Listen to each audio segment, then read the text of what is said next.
Excellent. Okay, there we go.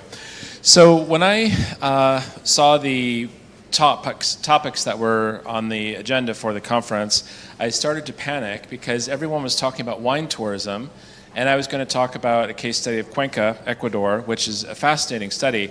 But then I realized, you know what, I think that the audience would benefit from connecting a little bit more wine and food together. And then we'll get to Cuenca in the end, but Cuenca in the context of certifying destinations and the value that a certification gives to a destination. And then we'll tie it all together in the sustainability theme. So hopefully by the end of this, you'll understand more about the importance, the absolute essential connection between wine and food, why certifying a destination is interesting and beneficial for a destination, and then how it also can support sustainability. So first, I'd like to ask you, the destinations on the left compared with the destinations on the right, what's the difference? What's one major difference? You probably know. You don't know? No? I mean, I think everybody knows. We all know the ones on the left, and maybe we haven't heard about the ones. So the ones on the left are more famous? Yeah, more famous. Okay, that's better marketing? Okay. What is it? Established versus emerging. Established versus emerging. You know, these are all valid comments. You're right. What I was going for, what I was hoping the answer would be, is that the ones on the left also have a very good food scene, and the ones on the right, not so much. Right. So before we get started, I'd like to share with you a little bit of research that we published in 2020. We used to do this report every 5 years, and we're going to stop doing it. We're not going to do it anymore because it's simply too expensive to produce, and a lot of private companies now are doing their own food tourism reports. So anyway, this came out in the middle of 2020, but the research is still quite excellent. So first of all, when we talk about food and beverage travelers, let's really focus in on wine and beer. Those are the two major categories within food and beverage tourism. And in our research, we looked and asked people, so have you participated in one of these types of experiences in the last 2 years when you traveled? So 59% of culinary travelers, and I don't have time to explain the definition of culinary travelers, but trust me. So 59% of culinary travelers are beverage travelers. That means that they were motivated to travel because of a beverage product. That's a pretty high number. Here's some data that shows the comparison among different countries, and it's really quite interesting to see that in places like China and Mexico, they are favoring more beer, whereas in places like France and Canada, they're favoring more wine. And actually the data did show that there's a lot of crossover as well, so people who might call themselves a wine traveler also enjoyed beer, and vice versa. And then you also have the complication of couples who travel together, and one of them might be more a beer drinker and the other might be more of a wine drinker, so they have to compromise and they end up doing both. Oops, missed one there. Okay, just a little bit more interesting data for you to see how this breaks down a little bit, some of the motivations in choosing destinations. Right. So when we look at the value proposition of a destination, whether it's just a winery standing on its own, or if it is a winery in a region like the Willamette Valley of Oregon, which is very close to where I'm from, or a place like Napa, California, that has great restaurants as well as great wineries all in one location. When you have both food and wine together, all of a sudden an amazing thing happens. People will stay longer. They'll spend more money. The destination becomes sexier. It becomes a place that is more of a destination. So it's not really a drive-by anymore. You're not just stopping to stop in at the winery, have a taste, and move on.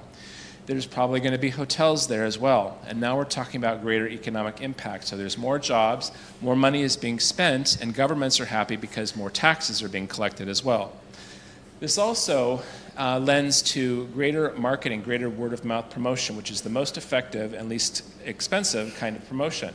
So you go to a winery, you have an amazing tasting, photos are shared on social media, then you find a wonderful little cafe down the road with fantastic food, more photos are shared on social media, your friends see what you're doing, they're jealous, and they want to do this exact same thing, and so the wheel of word-of-mouth starts to turn. So it's quite a wonderful synergistic relationship. Now, let's shift gears a little bit and talk about destination certification using Cuenca, Ecuador as a case study. So you might wonder, why would a destination even bother getting certified as a culinary destination or as a wine destination or as a sustainable destination or as a green destination? Why would a destination go to the trouble to do something like that? Well, there's a lot of benefits that a destination can enjoy. Here are some fantastic citations from organizations like UNESCO, SCIFT, two from UNESCO there. You're talking increased tourism numbers, increased spending, greater awareness, larger number of bookings as well. There are a lot of positive benefits when a destination can claim a certain kind of certification.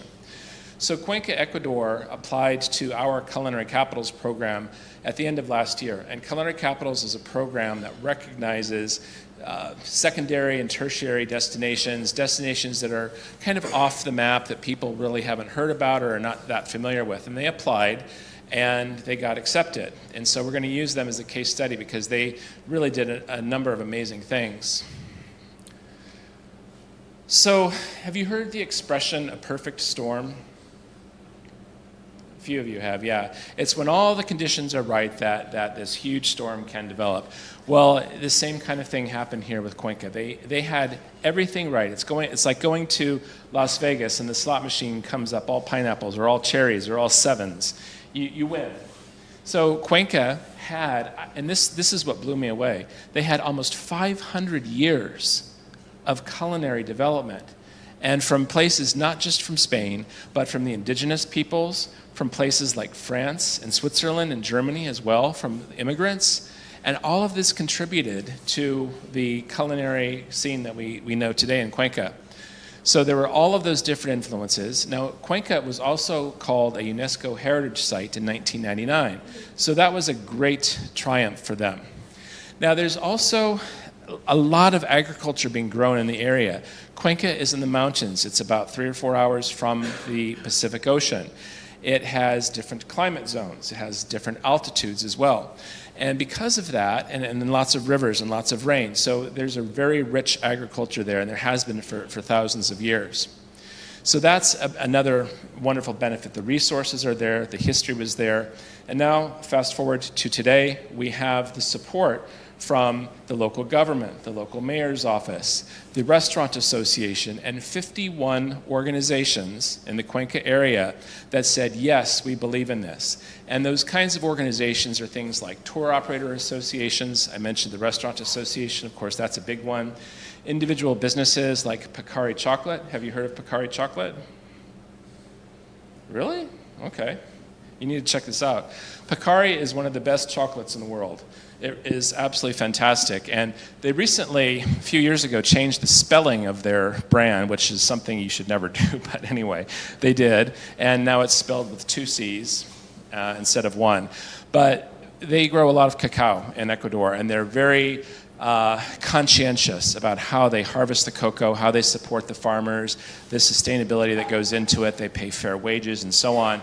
And they've been written up in magazines about being the most ethical chocolate company in the world. And then when they compare it to companies like Cadbury or Mars or some of the bigger chocolate companies, which even have dealings with arms traders. I mean, this blew my mind to read about this, that how could Mars confectionery company have dealings with arm traders and weapons and so on.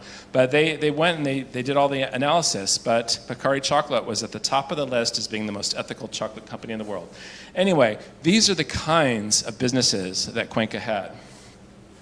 So in their application packet, it was 94 pages, and it was like reading a best practices application.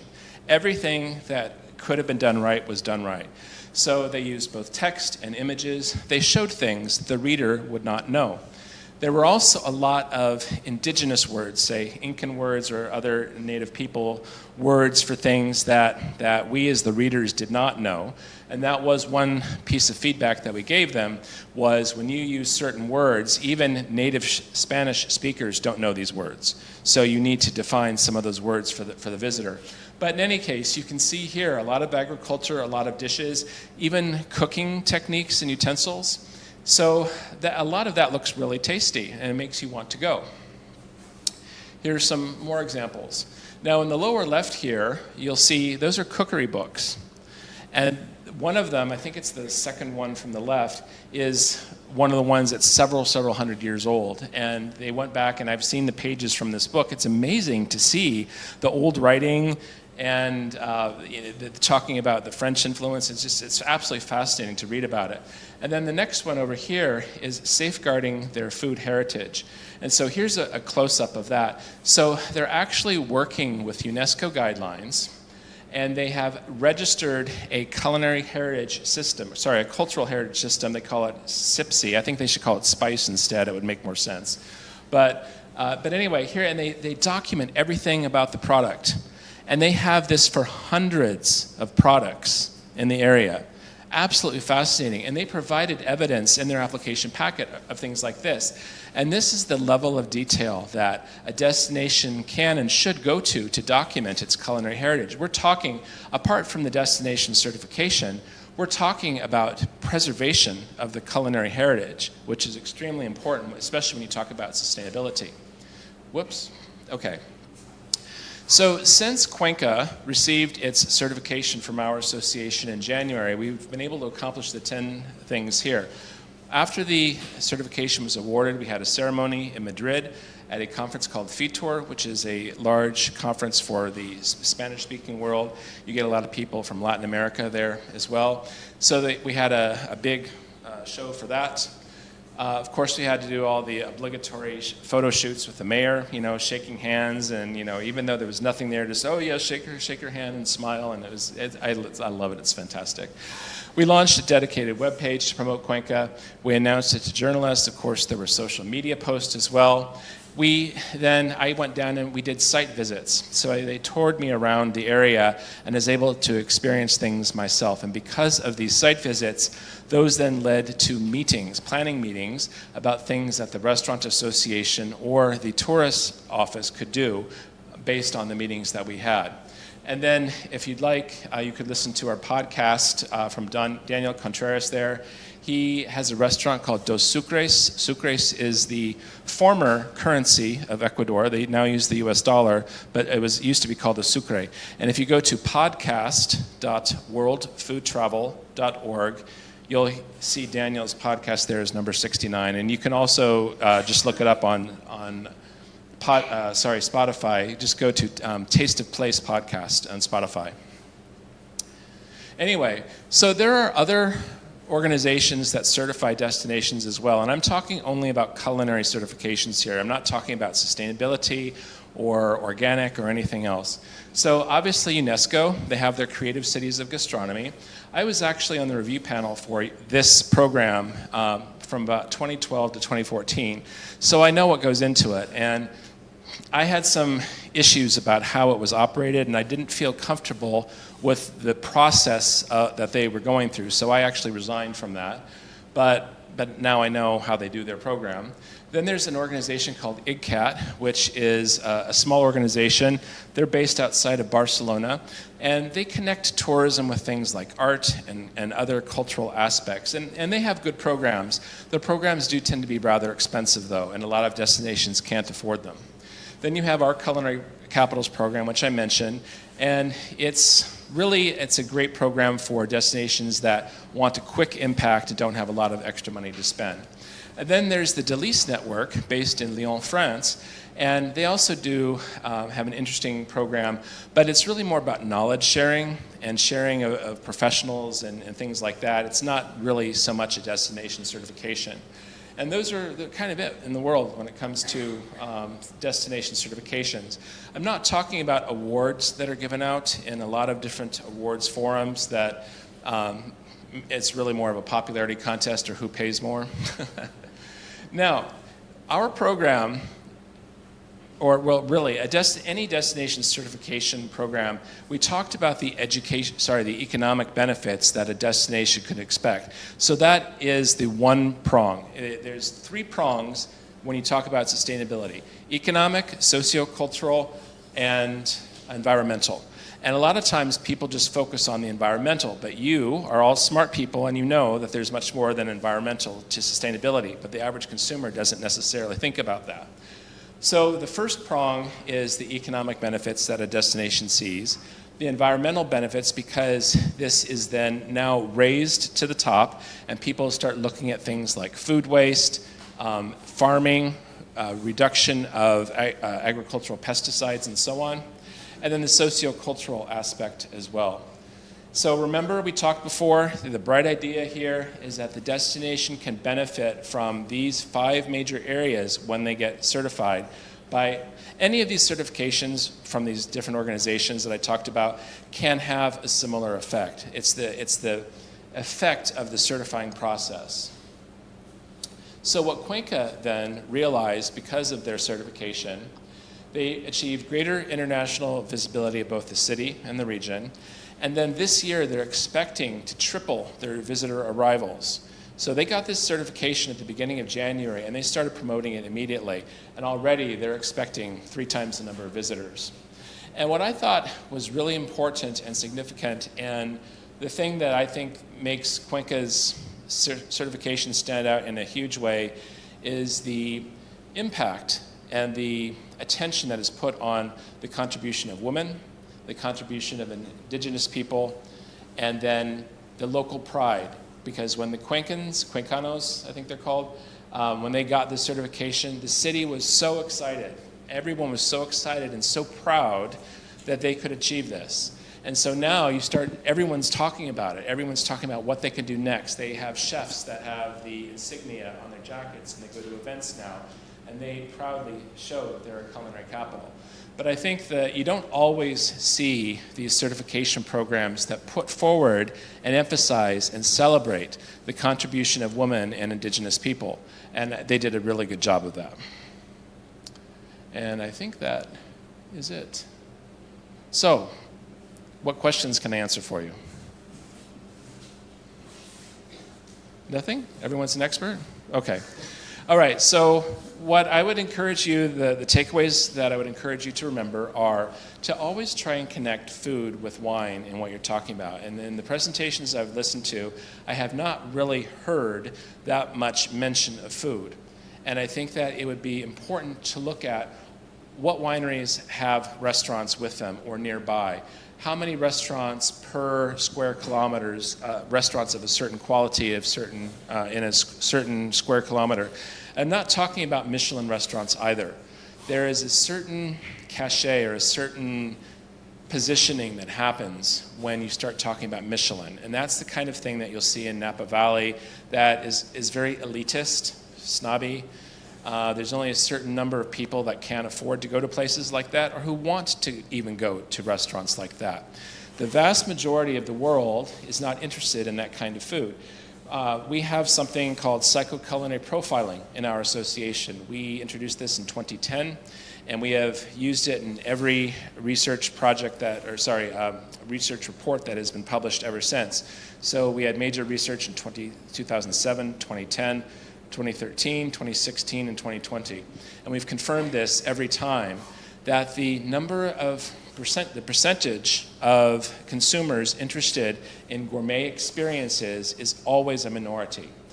We have 13 of these psychoculinary profiles. One is gourmet, and I think in the past 14 years, it's moved up from number 9 to number 8 on the list of 13.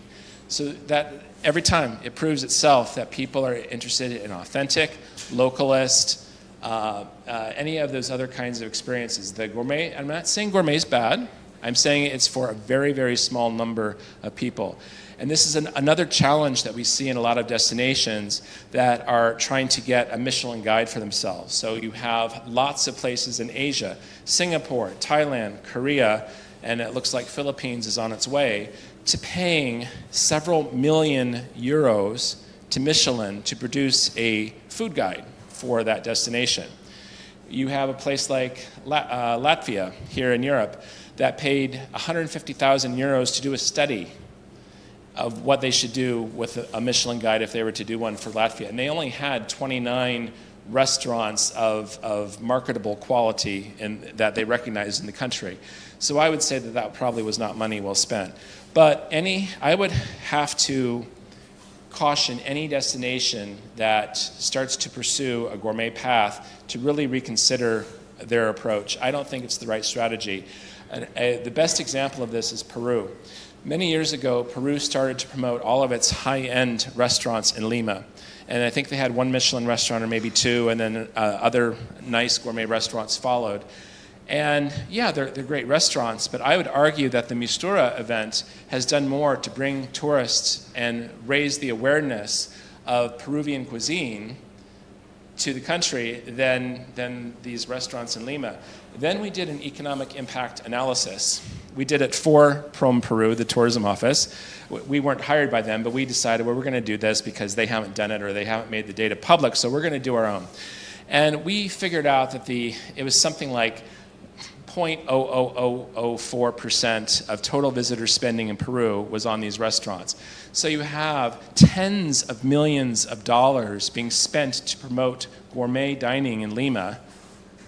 What about other places throughout Peru? It's the street food, it's the festivals, it's the local people, it's the stand there that they're selling empanadas, right? It's those kinds of people that the visitors want. So I would encourage you when you're talking about wine to really bring it all together and look at the overall holistic experience with the food as well. Then think about destination certifications, the additional impact that a destination can enjoy from more jobs, more revenue, more taxes, and so on. Maybe it's worth that being done for a destination, but I give you the caveat to not necessarily go down the gourmet path. If it warrants it, if it's truly a gourmet destination, like a Dubai, like a San Francisco, like a Napa Valley, okay, fine, you've earned it, you're gourmet, we get it. But don't try to, we say in English, don't try to put a round peg into a square hole, because it doesn't fit. And then the last bit here is that when you celebrate cuisine at this level and document the cultural heritage there for preservation and posterity, then you're talking about one of the best impacts of sustainability that you could have. Thank you.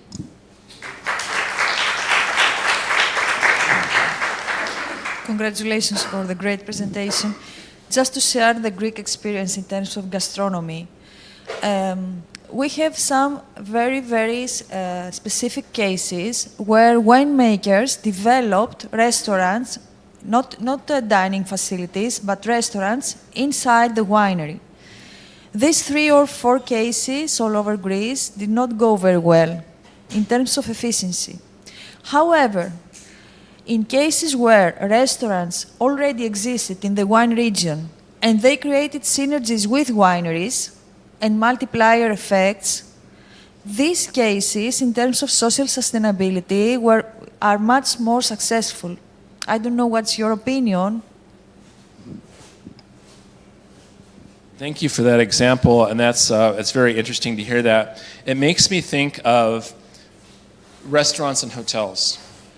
And in some places in the world, hotel restaurants are great, like in many places in Asia or Switzerland, for example. And then in other places in the world, hotel restaurants suck, like in the United States. Never have a breakfast in an American hotel, really. Just skip it completely. It is that bad. But what I think is happening here is you have a business that says, oh, we can make some extra money. So they'll just put together whatever, okay, well, we'll use this area for the restaurant, and maybe they don't have a dedicated chef. Maybe it's just a cook. Maybe they're purchasing all the products from the frozen food service companies that bring them in once a week, and you unload the truck and everything's frozen and they put them into the freezers. There is a resort type property near where I live, north of here. And I know someone who used to work there, and he said that they buy all of their food, wait for it, at Lidl. They bring in the food from Lidl, and so the fish you have in the restaurant is from Lidl, if you can believe that. So I think that you might have some of that happening where they're just trying to make some money and not thinking about it. And then the other people who have been there for a while, that's their business, that's their life. They probably have family recipes and they've been doing this for a long time. They're experts. They're using crops that are grown behind the restaurant. It's a different experience, largely. Unless the winery really thinks about it and gets it right, that's probably what's happening. These are not the examples I'm referring to. In the Greek case, some of the best Greek wineries developed restaurants. They brought the best chefs, but the one was in Santorini, and she came to work in Nausa, in the mainland of northern Greece, which is another terroir. I'm speaking in terms of terroir, including people into this term. Maybe this is the reason.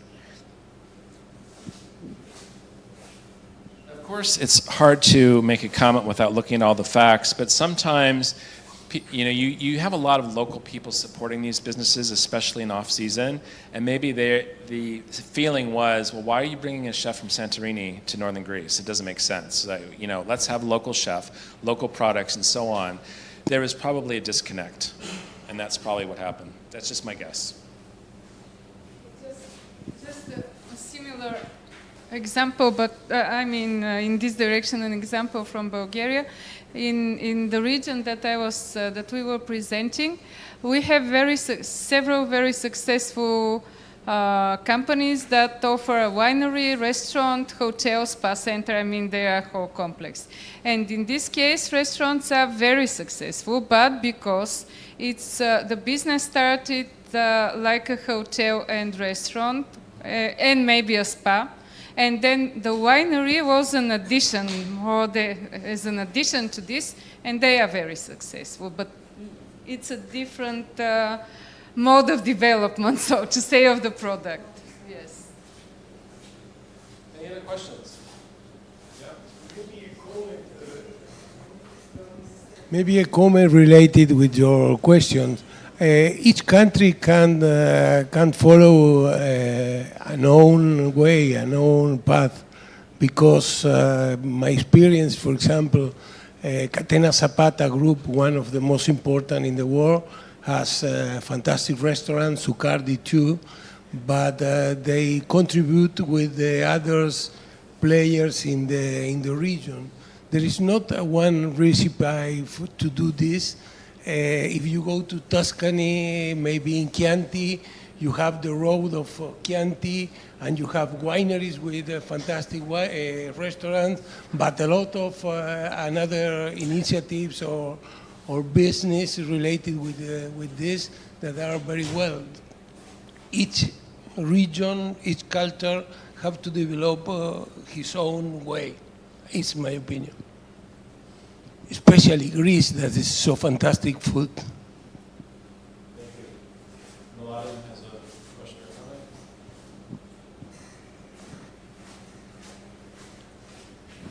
Thank you. Since I'm very into the food and wine pairing, what's the example of Ecuador or Cuenca of food and wine pairing? Are there some researches made on this? Or, when it comes to the pairing, I refer to the local wines and the locally produced the national food. Are there some good examples of this? Maybe not in Cuenca, maybe somewhere else where you've made some researches. Well, I can tell you in Cuenca, they don't grow grapes there. They don't really have wine production. So that's why I had to do a different part of the first part of the presentation.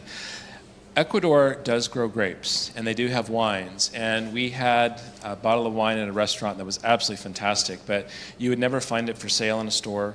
You could not buy it. It's not exported. And there's a lot of examples of these kinds of wines around the world. They're all boutique wineries. I think the price was $50 or $60 US for the bottle, which is unheard of in Ecuador. it's crazy, right? It would probably be 200 euros here if it ever got to Europe. But it was a great wine. And what they do instead, they do have beer. They do have other drinks that are non-alcoholic. There's one made with corn, a couple other different drinks. Coffee is really big in Ecuador, and they have a coffee bean production. And I think Ecuador has some of the best coffee in the world, like their cocoa product as well. So sometimes you'll see coffee pairings, sometimes you'll see chocolate pairings with different varietals of cocoa bean. So they're doing different things with what they have. And rather than bringing in wine, which is not sustainable, to fly in wines from France or somewhere. In fact, someone was just asking me, it was Bhutan, the country of Bhutan. I was talking to their leadership, and they were just talking about a wine program that they just launched in the Kingdom of Bhutan. And I was reading about the program, and they brought in wines from France and Italy and so on. And I wrote them and I said, "Do you have beer production in Bhutan?" "Yes, we do." "Okay, why are you bringing in these wines?" And they said, "Because we want to be positioned as a high-end destination for gastronomy." And I said, "Yeah, but that's not really who you are. Be true to yourself." And we've done work in Nepal as well, and celebrate the local people. And in Nepal, it's the Nawari people. I don't know what they're called in Bhutan, the locals, but celebrate that. And if you have to use an alcoholic product, use beer instead. But just because you have someone who's put together some stuff and put a French wine with it doesn't make it cuisine. And in fact, I don't know of how much chef talent they have either in Bhutan. And I think that's your first step, is to get the culinary talent right. So you have some destinations that I won't name, have a lot of cooks in the kitchen who might have learned from other cooks or maybe something from mom or grandma, but they're not chefs. They don't necessarily have that creativity. And sometimes I'll see pictures, you see things that people share on Facebook, and some of it's like, really? Are you serious? You're serving that to people? Hot tuna something? I mean, you don't heat tuna, But I think there seems to be a feeling like the taller the food, the better it is. We don't need towers of food. Just make it good, clean, simple, So yeah, I wouldn't necessarily try and force the pairings, or pair with what you can. Maybe it's better to, I don't know, like to pair the local beverages, not wine, for example, because every culture has, I guess, some elements that can be paired, and this could be used for tourism strategy in the future. Also, keep in mind that not everybody drinks alcohol, and there is a trend to having, Americans Americans always want to do the latest trends. So sober vacations. Oh, we're going to go to Jamaica. We're not going to drink. Good for you. We don't need to know about that. But I do think that people are enjoying less alcohol in general. And of course, you have Muslim travelers who are not going to be having any alcohol at all. So I think there does need to be an alcohol-free strategy woven into many destinations. I think we're probably up on time. Thank you very much, Erik.